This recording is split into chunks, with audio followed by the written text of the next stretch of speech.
Newly elected MLA की जो oath ceremony है वो सोमवार को होगी। ये वही न्यूली इलेक्टेड एमएलए हैं जिन्हें आप लोगों ने अपने वोट का इस्तेमाल कर चुना है, यानी आपकी कॉन्स्टिट्यूंसी से ये 90 के 90 जो है वो जीत कर आए हैं। लेकिन इनकी एक ओथ सेरेमनी जो है वो सोमवार के दिन होगी। आप लोग जानते हैं कि जम्मू कश्मीर की जो असेंबली रहती थी वो 6 साल की होती थी, लेकिन इस बार जो है वो 5 साल की ही होगी। जो पहला टर्म होगा इसका वो अक्टूबर 21 से शुरू हो जाएगा, यानी पहले दिन से ही शुरू हो जाएगा। लेकिन उसके लिए मुबारक गुल की बात करते हैं। मुबारक गुल को जो है वो प्रो टर्म स्पीकर जो है वो चुना है और इन्हें जो है वो लेफ्टिनेंट गवर्नर मनोज सिन्हा ने नियुक्त किया है। और 90 के 90 एमएलए की बात करते हैं, ये उन्हें जो है वो ओथ दिलवाएंगे। लेकिन इन्हें भी, यानी प्रो टर्म स्पीकर की बात करते हैं, इन्हें भी उस वक्त के लिए चुना है जब तक कोई भी फाइनली स्पीकर जो है वो चुनकर नहीं आ जाता। लेकिन अक्टूबर 21 तारीख की बात करते हैं, उससे असेंबली की शुरुआत होगी। यानी आप लोग देखें कि आपके चुने हुए जितने भी एमएलए होंगे, आपकी चुनी हुई सरकार होगी, वो जम्मू कश्मीर में अक्टूबर 21 से जो है वो काम करना शुरू कर देगी। जिस तरह से जम्मू कश्मीर की बात करते हैं, लेजिस्लेटिव असेंबली को जो है यहाँ पर ओथ दिलाई जाएगी। तमाम जो मेंबर्स होंगे उन्हें लेजिस्लेटिव असेंबली में ओथ दिलाई जाएगी। मुबारक गुल जो एमएलए हैं ईदगाह के, उन्हें इसके लिए अपॉइंट किया गया है लेफ्टिनेंट गवर्नर मनोज सिन्हा की तरफ से। ये ईदगाह की अगर बात करते हैं, उसके साथ साथ 6 टाइम एमएलए रह चुके हैं जिन्हें प्रो टर्म स्पीकर जो है वो चुना गया है।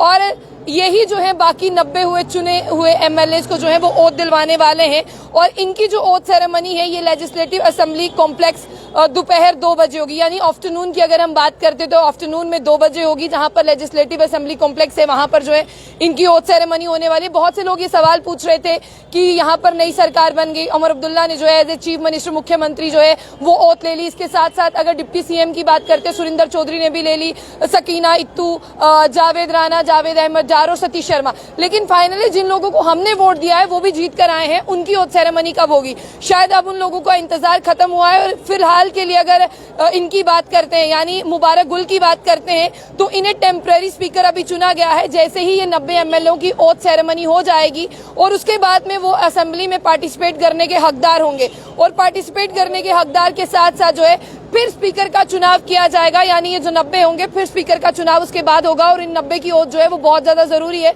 क्योंकि असेंबली को आगे शुरुआत करनी है। लेकिन लेफ्टिनेंट गवर्नर मनोज सिन्हा की बात करते हैं, लेफ्टिनेंट गवर्नर मनोज सिन्हा ने जो है मुबारक गुल साहब की बात करते हैं, इन्हें जो है प्रो टर्म स्पीकर अपॉइंट किया है। और साथ ही साथ आपको ये भी बता दें कि तमाम 90 के 90 एमएलए जो है वो ओथ सेरेमनी में पार्टिसिपेट करेंगे और ओथ लेंगे। लेकिन सोमवार का दिन खास क्यों है, आपको ये भी देखना होगा कि रविंदर शर्मा की बात करते हैं, जो कांग्रेस लीडर भी हैं, उन्होंने एक पिटीशन दायर की है। पहले वो सुप्रीम कोर्ट गए थे, लेकिन सुप्रीम कोर्ट से उन्हें ये कहा गया था कि आप अपनी पिटीशन लेकर जो है वो हाई कोर्ट जाएं। और हाई कोर्ट में 21 तारीख की अगर बात करते हैं, वो सोमवार का दिन होगा जिस दिन उनकी पिटीशन की सुनवाई होगी। और पिटीशन में ये जिस तरह से उन्होंने कहा है कि ये हमारे अधिकारों का हनन है। लेफ्टिनेंट गवर्नर मनोज सिन्हा जो है वो भारतीय जनता पार्टी से भेजे गए हैं और वही केंद्र से भेजे गए हैं। और वही अगर इन 5 एमएलए को नॉमिनेट करेंगे तो जाहिर सी बात है इसका फायदा जो है भारतीय जनता पार्टी को होने वाला है। और इस पिटीशन में उन्होंने ये भी लिखा है कि ये जीती हुई, जिसने सबसे ज्यादा सीटें जीती हैं या जिनकी गवर्नमेंट फॉर्म हुई है, ये इख्तियार उनके पास होना चाहिए। यानी अगर 90 + 5 की बात करते हैं तो 95 हो जाते हैं। तो ऐसे में आप देखिए कि अगर मैं जम्मू कश्मीर यूटी की बात करूं तो सोमवार का दिन जो है वो बहुत ज्यादा खास रहने वाला है। तो यहाँ पर ये असेंबली इस बार 5 सालों की ही होगी। और रीऑर्गेनाइजेशन एक्ट की बात करते हैं, रीऑर्गेनाइजेशन एक्ट में कुछ चीजों को अमेंड किया गया था, इसीलिए लेजिस्लेटिव असेंबली इस बार 6 साल के बजाय 5 साल की होगी। पूरे भारत में जब भी चुनाव होते हैं और तब आपको ये सुनने को मिलता है कि जम्मू कश्मीर में जो लेजिस्लेटिव असेंबली की टर्म रहती है वो 6 साल की होती है, बाकी सारी जगहों पे 5 साल की होती है। तो अब आपको ये समझना होगा कि जम्मू कश्मीर को जब स्टेट से यूटी बनाया गया, जो चीजें इसमें अमेंड की गई, उसका अब ये भी हिस्सा रहेगा कि यहाँ पर जिस तरह से 6 साल के बजाय जो है असेंबली 5 सालों की होगी। और फिलहाल के लिए आपको ये देखना होगा कि सोमवार का 2 बजे का जो वक्त होगा वो खास होगा। तमाम जम्मू कश्मीर के जो चुने हुए एमएलए होंगे, जिन्हें लोगों ने चुना है, वो ओथ लेंगे और मुबारक गुल जो है वो उन्हें ओथ दिलवाएंगे। लेकिन अभी भी वो टेम्पररी स्पीकर हैं। उनके बाद जो है यहाँ पर एक परमानेंट स्पीकर की जो है वो चयन किया जाएगा। लेकिन उसके लिए आपको इंतजार करना होगा। पहले इनकी ओथ सेरेमनी होगी, उसके बाद में जो इनकी रहेगी। लेकिन ये लेफ्टिनेंट गवर्नर मनोज सिन्हा की तरफ से अपॉइंट किया गया है। जाने से पहले अगर आप हमारे इस चैनल पर नए हैं तो चैनल को लाइक और फॉलो करना ना भूलें।